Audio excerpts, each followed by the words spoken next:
Hi everyone, today I'll be telling you about all the cycles that are involved in respiration. So we'll be doing it stepwise and I'll tell you till the very end products of respiration. So first let's start with glycolysis. So we basically have our sucrose, right? That is made by our plants. So with the enzyme invertase, with the help of the enzyme invertase, sucrose changes to glucose plus fructose, since it is actually a combination of both the monosaccharides. Now both glucose and fructose participate in glycolysis, but the first few steps are followed only by glucose. So I'll tell you in a very simple manner. So we usually have glucose, right? It's a 6 carbon sugar. I'll also be writing how many carbons each of these have got. Now with the help of 1 ATP, so we have to do phosphorylation for the first step. So we use 1 ATP and it changes to ADP because we utilize the ATP, and we make glucose 6 phosphate. So we attach the ATP to the last carbon of glucose. So here we used one energy molecule. Now mind it that we can't use too much energy because we are trying to produce energy, not end our energy. So after glucose 6 phosphate, here we use an enzyme called hexokinase, because hexo means it is for 6 carbon sugars and kinase means it is used for phosphorylation. Then from glucose 6 phosphate, using an enzyme called isomerase, we make an isomer of glucose 6 phosphate. We make fructose 6 phosphate. So fructose 6 phosphate, basically we're just isomerizing glucose 6 phosphate to fructose 6 phosphate. So from here, glucose and fructose undergo the same steps. So only till here we had to make glucose into fructose, but now fructose and glucose undergo the same steps from this. Now we do second phosphorylation. We use another ATP molecule, another ATP changes to ADP, and we make fructose 1,6 bisphosphate. So we use 2 phosphates and we make fructose 1,6 bisphosphate. Now this fructose 1,6 bisphosphate actually breaks into 2,3 carbon molecules. So till now everything is 6 carbon, because it's highly unstable, so it will break into 2,3 carbon molecules. So it breaks into phosphoglyceraldehyde, 3 phosphoglyceraldehyde, because each of the 2 phosphates, 1 phosphate goes to aldehyde and 1 phosphate goes to the ketone DUP. So this is dihydroxyacetone phosphate, and this is phosphoglyceraldehyde. So this is 3-glyceraldehyde 3-phosphate, and this is dihydroxyacetone phosphate. So each of these two have got one phosphate group, and each of these are 3 carbon sugars. Now you know that aldehyde and ketone are actually isomers of each other, so they keep changing into one another. So this was the last step in which we used ATP, because we're not supposed to use that much ATP in glycolysis. We are only supposed to make ATP. So now DUP changes to PAGL, and PAGL further gets oxidized. Now if you want to oxidize this, you have to reduce something else. So we basically use a compound called NAD+, and we reduce it into NADH plus H+. So we reduce NAD plus to NADH plus H plus. That's why PAGL, which is actually what? It's an aldehyde. So this aldehyde gets oxidized to acid. So only when we reduce this compound, it can become an acid. So it basically becomes triose bisphosphate. Now let me tell you the meaning of oxidation in this context. So oxidation doesn't necessarily mean adding an oxygen, because this whole process of glycolysis is actually anaerobic. So since it's anaerobic, you can't use oxygen in this process. There is no oxygen. So by oxidation, we can only mean one thing, that we are losing electron. You know that oxidation is losing electron. So we are going to lose electrons. So in order to make this aldehyde lose even more electrons, we can add another phosphate group which will pull away the electrons. So that's why we make it bisphosphate. So this is actually 1,3 bisphosphoglyceric acid. So from glyceraldehyde you can only make glyceric acid. So this is 1,3 bisphosphoglyceric acid. So this is actually made of 2 phospho groups, which is why it has lost its electrons. So since it's losing electrons, it's lost its electrons, it becomes glyceric acid. Now when it becomes 1,3-bisphosphoglyceric acid, further we remove one ATP and we bring an ADP from somewhere in the matrix and we remove one of these two phosphates, because we didn't need another phosphate, we only oxidized it because we needed NADH plus H plus. ये ज़रूरी था, this was needed for further because this will give us 3 ATP later on in the electron transport system, so we needed this for ATP, but this phosphate is absolutely useless, so we remove it and we make ATP here. So we are actually using the win-win process, that we are, through oxidation, we are reducing NAD plus to NADH plus H plus, which is a useful component, and then this extra phosphate we are using to make more ATP. So here we actually release 2 ATPs, because you know that DHUP also undergoes the same oxidation process, and even DHUP releases ATP. So this is actually a 3-carbon acid, because each of the 3-carbon compounds make one acid. So this acid is made 2 times. So there are 2 triose bisphosphate, and that's why there are 2 ATPs released. Now this triose bisphosphate 1,3, because it releases and makes an ATP, it only becomes 3-bisphosphoglyceric acid or triose phosphate. Bisphosphoglyceric acid or triose phosphate. Now this is also a 3-carbon compound, and this is also made in 2 numbers, because the same thing happens to both the components. Now after this it just isomerizes and it makes what? It makes 2-phosphoglyceric acid. So you must be wondering ki what will it make? So it has not still gone to the second position. We had a carbon at first position, at third position. So we now randomly choose a new position and we make 2-phosphoglyceric acid. Why we have so many steps is because we just want to sort of make the steps very small and in large number, because in every step the heat loss will minimize. Glycolysis is done to bring the heat loss down. We don't want to waste our energy, we only want useful energy, and that's why using small steps we extract our energy like this, and that way we prevent our loss of energy as heat. Now what happens with this 2-phosphoglyceric acid is, I'll show you in the next page. Yeah, so we had 2 phosphoglyceric acid molecules, not 2 of these. Now what happens with this is, this changes to PEP, phosphoenol pyruvate, into 2. There are 2 PEPs that it changes to, and for this water is removed. Obviously if you want to change glyceric acid to another pyruvate compound, you have to bring about a change, so we remove water. Now PEP next, using, again it removes one ATP and becomes ATP. It doesn't need any of this ATP, this phospho group, it doesn't even need it, so that's why it removes it. And when phosphoenol pyruvate changes to pyruvate, so we pyruvate, or let's just write what's written in your book, pyruvic acid. We get 2 pyruvic acids, and here also we get 2 ATPs, because there are 2 phosphoenol pyruvates, you have to get 2 ATPs. So overall in this full process of glycolysis we used up 2 ATP. So used 2 ATP and gained, how much did we gain? We gained 2 ATPs over here in this step, from changing bisphosphate 1,3-bisphosphate to 3-bisphosphate, and we gained 1 ATP in this step where we changed PEP to pyruvic acid. So we have overall gained 4 ATP. So our net ATP is 2 ATP. Also do not underestimate the power of this NADH2 we got 2 NADH2, no? Yeah, we got 2 of these. So these NADH2 are also very important. So 2 into NADH2 also we gain. This is very, very important, because this will give us 1 NADH2 gives us 6 ATP. So this is the whole what do we call it, glycolysis. Now this pyruvic acid can now undergo 3 pathways. So if it is in an yeast, right, if it is in an yeast, what happens in an yeast is, basically our pyruvic acid, it using 2 enzymes. So we use 2 enzymes here, both of them are enzymes that are zinc mediated. So that enzyme is called pyruvic acid decarboxylase, right, decarboxylase, and we use another enzyme called alcohol dehydrogenase. Both of these are enzymes that are of zinc. Even zinc has carboxylases and dehydrogenases. So we use these 2 enzymes, and using these 2 enzymes we make carbon dioxide, because decarboxylase meaning releasing CO2, and since we use an enzyme for alcohol we make ethanol. So in case of yeast, we make these two compounds, CO2 and ethanol. So this is actually incomplete oxidation, and this process is referred to as fermentation, and it is an anaerobic process.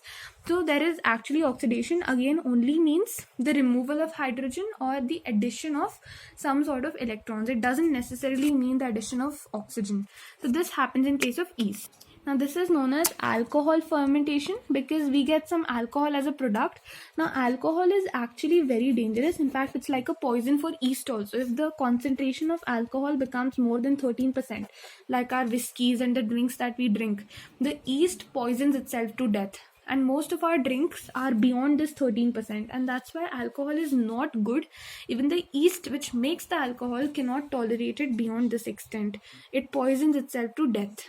Next, if it is present in our bacteria or in our muscle when oxygen is less, right? So in case of bacteria or in our muscles when oxygen is extremely less, then at that point the pyruvic acid, its fate is a little different. Again, it has to obviously undergo incomplete oxidation because oxygen is less. So using lactate dehydrogenase, so we use an enzyme called lactate dehydrogenase. So it is basically going to make, as you can guess, the product already. Also here we also use NADH. To make this happen, we need to use 2 NADH2. तो हम energy use करके ये process कर रहे हैं NAD+. So 2 of our NADH2 gets wasted here, and even in this process also 2 NADH2 is used and we get NAD+. So ultimately our NADH2 are getting wasted in this fermentation process, and here the products are, as you could have guessed already, it's lactic acid, and it is not the most beneficial product. So this is known as this is actually known as lactic acid fermentation. Now you know that lactic acid is also not too good in case of muscles and all. It brings us cramps and everything. So this is also a poisonous substance. So these fermentations actually, they release very little energy because it is incomplete oxidation after all. This is also incomplete oxidation. In fact, there's no oxygen here. This is also sort of an anaerobic process only. That's why very little energy is released. In fact, less than 7% of the energy trapped in glucose is released. So we are not even using its full potential. Only this much energy is released. So our whole glucose, the whole glycolysis process and everything we did to release energy from this glucose, we could only release less than 7% of the energy by doing fermentation. That's why these processes are not very much preferred. So in case of eukaryotes, we have a third process that we undergo, and it's used by aerobic respiration. And in case of eukaryotes, it usually happens in our mitochondria. Okay, so pyruvate has to first be transferred from cytoplasm to mitochondria. So this is the first step. We transfer our pyruvate from cytoplasm to mitochondria. So now I'll show you how this process happens in the mitochondria. I'll show you the aerobic respiration. So let's look at that. Okay, so now when we reach the mitochondria, this is the outer membrane and this is the inner folded membrane. So in the mitochondrial matrix, we have our 2 pyruvic acid molecules. So everything I'll show you for just 1 pyruvic acid, and then we'll multiply everything by 2. So there is an enzyme called coenzyme A present over here. So you know what coenzymes are, right? Apoenzymes need a cofactor. And this is just any organic compound that basically associates with the apoenzyme in order to make it work, right? It doesn't completely act like an enzyme until there is a non-protein cofactor. So this is kind of like a non-protein cofactor. So you know that this pyruvic acid is actually 3 carbon. So what happens now? Oxidation happens first. So for the oxidation to happen, we have to reduce something. तो यहाँ पे भी हम NAD+ उठा लेते हैं and we reduce it to NADH2. So we are doing it for our own benefit. Again, this will be multiplied by 2 because I'm taking 2 pyruvic acids. So when it gets reduced, when this gets reduced, one part of pyruvic acid will get oxidized. Also for oxidation, and we also have to do decarboxylation. So for oxidation and decarboxylation, we use an enzyme called pyruvate dehydrogenase. Okay, so this is actually Mg2+ only. This is basically magnesium ions only. So because of this, our CO2 leaves. Okay, CO2 leaves. So this is decarboxylation has happened, and after oxidation and everything, we form acetyl CoA. Okay, and this is a 2 carbon compound, because here our 1 carbon has left from our 3 carbon work, 1 carbon has left, and we have formed a 2 carbon compound, and we have also received NADH2 or NADH plus H2, and CO2 has left. So this is what happens in the matrix of the cytoplasm just after it enters. First step. This is not a part of any cycle, Krebs cycle. It's not a part of that. It's just oxidative. I am not exactly sure of the name, but it's not a part of any cycle. By the way, the full form of CoA is coenzyme A. Now, how we got acetyl? Acet means 2 carbon. So when acet means 2 carbon, here 3 carbon was pyruvic acid. So once one of the, like, it must have been something like the COH and like C. Obviously something must have been there. I'm not sure of the structure. But since CO2 left, right? CO2 left. This whole CO2 left, right? So that's why we got a 2 carbon acetyl coenzyme A. So coenzyme A bonded with the remaining 2 carbons of pyruvic acid, and it gave us acetyl coenzyme A. So it's as simple as that. Just 1 carbon left from this. That's why we got acetyl group, right? And in this coenzyme A, it bonded with that acetyl coenzyme group, and it gave us acetyl CoA. Now what happens is, this acetyl coenzyme A molecule, it enters the Krebs cycle. So when it enters the Krebs cycle, the first compound to receive it is oxaloacetic acid. So this you must have also seen in photosynthesis. Oxaloacetic acid, it's a 4 carbon acid. It is found in the mesophyll cells of C4 plants. So first step is this oxaloacetic acid in presence of one enzyme called citrate synthetase. So it is the enzyme that synthesizes citric acid. So in presence of citrate synthetase, it makes citric acid. Now citric acid is actually a 6 carbon compound, because here acetyl CoA has combined with oxaloacetic acid to give rise to citric acid. Here water is also, water is also used in this enzyme. So in presence of these water and this enzyme, we make citric acid by combining acetyl CoA with oxaloacetic acid. Now citric acid actually changes to isocitrate, right? This is not a very significant step. It's not even shown in your Krebs cycle, but this happens. Isocitric acid. Then isocitrate changes to alpha ketogluteric acid. So citrate was 6 carbon. Isocitrate was also 6 carbon. Yeah, so isocitrate is also 6 carbon. But your alpha ketogluteric acid, when it changes to alpha ketogluteric acid, it basically uses one NAD plus to make NADPH. Why? Because so this is citric acid now. It is getting oxidized to alpha ketogluteric acid. So it's becoming a ketone also. Now you know that ketone is actually the oxidized form. So it is, since it's becoming a ketone, it's getting oxidized. So it has to reduce something. And in the cycle, we always reduce NADP plus. Whenever we have to reduce anything, we reduce this. And since it's changing from 6 carbon to 5 carbon, CO2 is leaving. So this happens in isocitrate to alpha ketogluteric acid. Sometimes they might show this whole step to be happening from citric acid to alpha ketogluteric acid. That's because, like in case of this Krebs cycle, they've not shown you the citric acid part at all. So that's why citric acid is directly changing to alpha ketogluteric acid. Now remember that every time CO2 is removed, something is going to get oxidized. So alpha ketogluteric acid changes to succinyl CoA. So succinyl coenzyme A. So this succinyl CoA actually has 4 carbons. And in this step, we undergo decarboxylation. CO2 is removed. And again, since it is getting oxidized, since every time CO2 is removed, NAD plus changes to NADH2. So this gets reduced and this gets oxidized to succinyl CoA. Now succinyl CoA changes to succinic acid. Succinic acid is also 4 carbon. So here only one thing happens. GDP changes to GTP. And this GTP immediately changes ADP to ATP. So in presence of GDP, ADP changes to ATP. So this is also quite immediate. Now succinic acid, which is 4 carbon, it changes to malic acid, which is also 4 carbon. So this is malic acid, and this is also 4 carbon compound.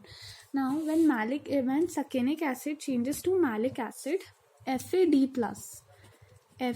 plus, which is also sort of like NAD plus only, in fact, but it will give only 2 ATPs. This changes to FADH.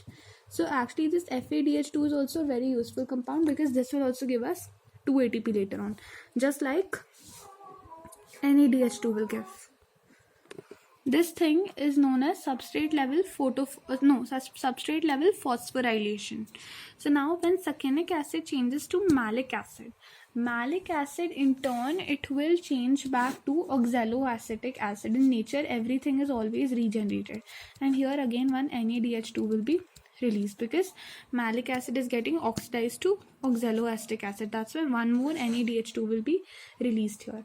So this actually has a short trick. It is known as samosa.